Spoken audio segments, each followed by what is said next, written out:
Does a diaphragm pacer work for long-term ventilated adults and children with tracheostomies? That's a question we get frequently.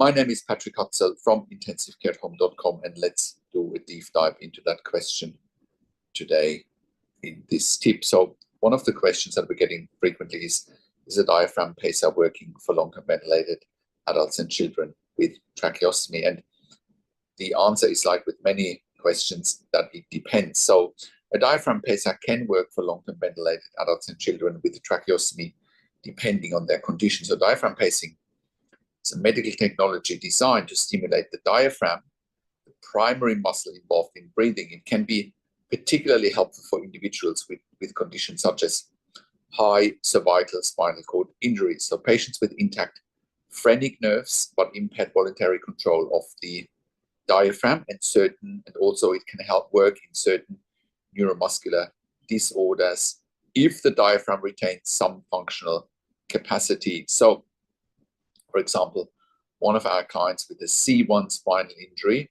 does have a diaphragm pacer, right? And it works very well for him because he can be liberated from the ventilator during periods of times during the day, but also overnight potentially. And that will is helping the client to, be less dependent on ventilation, but also for this particular client, he can talk, with the speaking valve. So it just improves the quality of life, right? So what are the benefits of a diaphragm pacer? Like I said, reduction in ventilation dependence. By stimulating the diaphragm, it allows patients to breathe more independently, potentially reducing the use of a mechanical ventilator. That goes without saying that it improves the quality of life. It can enhance mobility and communication by reducing reliance on a ventilator. It decreases the risk of ventilator-associated complications. Reduced mechanical ventilation is simply lowering the risk of infections and complications like pneumonia. So for which patients is it suitable? So the diaphragm pacer is definitely not suitable for all patients. It requires intact phrenic nerves to transmit the stimulation signals. It needs a functioning diaphragm muscle, and patients with severe diaphragm atrophy, significant neuromuscular disease, or phrenic nerve damage may not be eligible or suitable. So what's the assessment and procedure? A thorough evaluation, including nerve conduction studies and diaphragm function tests, is necessary to determine eligibility. If deemed suitable, the pacer is surgically implanted and the patient undergoes a period of training to adjust to the system. So what are the challenges? Well, not all long-term ventilated adults and children will benefit. The procedure carries surgical risk. Regular follow-ups and maintenance of the device are required. In summary, diaphragm pacing can be an effective alternative for certain long-term ventilated adults and children with tracheostomy, but it requires careful evaluation to ensure the suitability.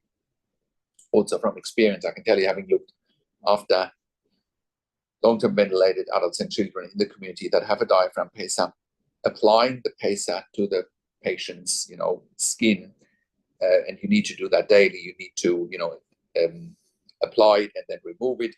It's a bit of a skill because it needs to be exactly where the electrodes are placed for the pacer. So that's also a little bit of a skill. And if you don't put it right in the right spot, if it's only off by a couple of centimeters, it may not work properly, right? So there's definitely more than meets the eye, and certain things have to happen on a day-by-day basis once a diaphragm pacer is in place. But for the patients that it works, it's fantastic. It's one of the best things that can happen for a long-term ventilated patient with tracheostomy, whether adult or child. So how does this tie all in with intensive care at home? Well, with intensive care at home, we are currently providing 24-hour critical care nursing at home. Therefore, we are providing a genuine alternative to a long-term stay in intensive care for ventilation, tracheostomy, home BiPAP, home CPAP, ventilation without tracheostomy, and tracheostomy without ventilation, also home TPN, home IV potassium, home IV magnesium infusions. We're also providing ventilation weaning at home. We're also providing autocath management, central line management, peak line management, Hickman's line management at home. We're also providing nasogastric tube management and PEG tube management at home. we're also providing palliative care at home. And many of our clients do have spinal injuries, such as C1, C2, and they're ventilator dependent. That's where the diaphragm pacer really can make all the difference. We're also sending our critical care nurses into the home for emergency department bypass services. We have done so successfully as part of the Western Sydney Local Area Health District, their In Touch program, saving approximately $2,000 per patient that we keep at home instead of going to the emergency department. We're also therefore in a position to cut the cost of an intensive care bed by around 50%. An intensive care bed costs around $5,000 to $6,000 per bed day. Our service costs between $2,500 to $3,000 per bed day, and we're freeing up the most sought after bed in the hospital, which is the ICU bed. Most importantly, we're improving the quality of life for patients and their families, so it's a win-win situation for all stakeholders. With intensive care at home, we're currently operating all around Australia in all major capital cities, as well as in all regional and rural areas. We're an NDIS approved service provider all around Australia, TAC and WorkSafe in Victoria, ICAH in New South Wales, and IISQ in Queensland, as well as the Department of Veteran Affairs all around Australia. Our clients and we as a provider have also received funding for public hospitals, private health funds, as well as departments of health. We are the only service provider in Australia that has achieved third-party accreditation for intensive care home nursing in 2024. We have been achieving this level of accreditation since 2012. No other provider has achieved this high level of accreditation in the community and has created more intellectual property for intensive care home nursing than we have.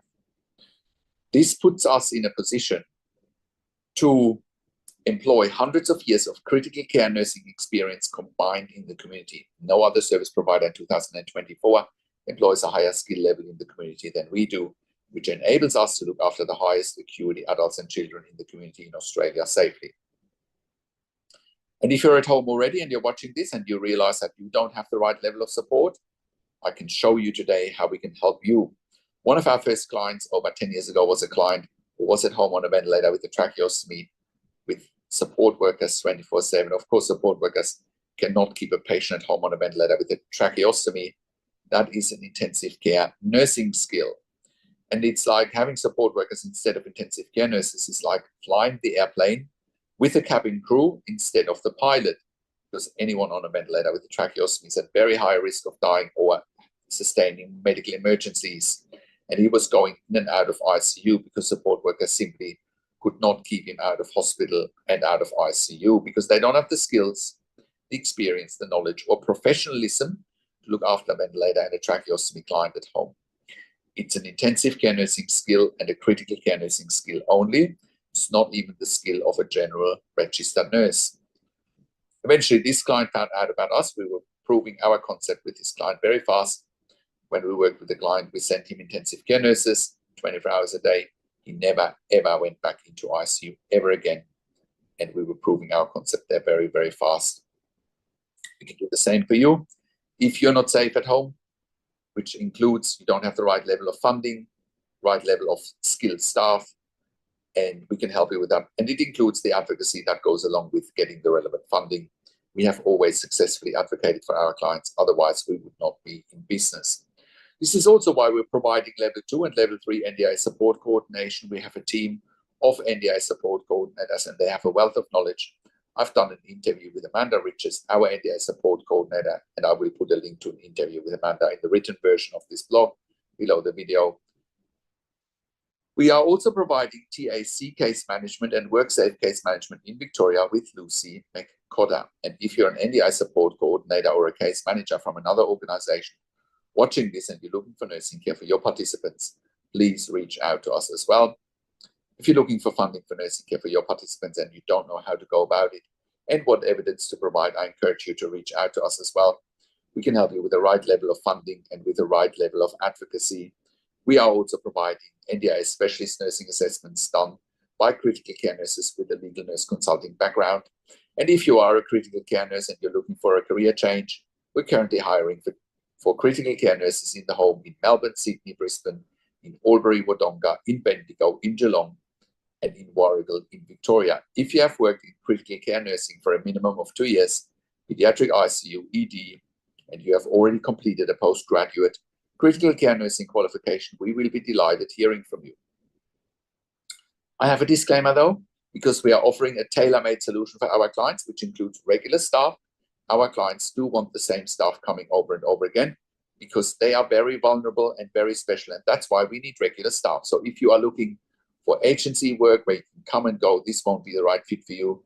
We are looking for consistency, and our clients are looking for consistency. So please only apply with us if you can give us regular and consistent availabilities for shifts.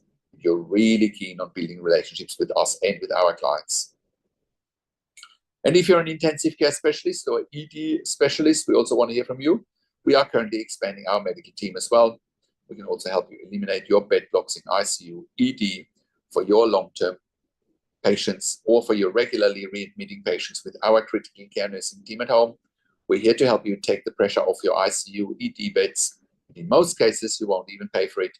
Even if you do pay for it, it's much more cost-effective than what you're paying in ICU and ED for. And if you're a hospital executive watching this and you have bed blocks in your ICU, ED, respiratory wards, etc., please reach out to us as well. We can help you there fast. And if you're in the US or in the UK and you're watching this and you need help, we want to hear from you as well. We can help you there privately and with consulting and advocacy. Once again, our website is intensivecarehome.com. Call us at one of the numbers on the top of our website or simply send us an email to info@intensivecarehome.com. And if you like my videos, subscribe to my YouTube channel for regular updates for families with intensive care at home and intensive care. Click the like button, click the notification bell, comment below what you want to see next, what questions and insights you have from this video. Thank you so much for watching. This is Patrik from intensivecarehome.com, and I will talk to you in a few days. Take care for now.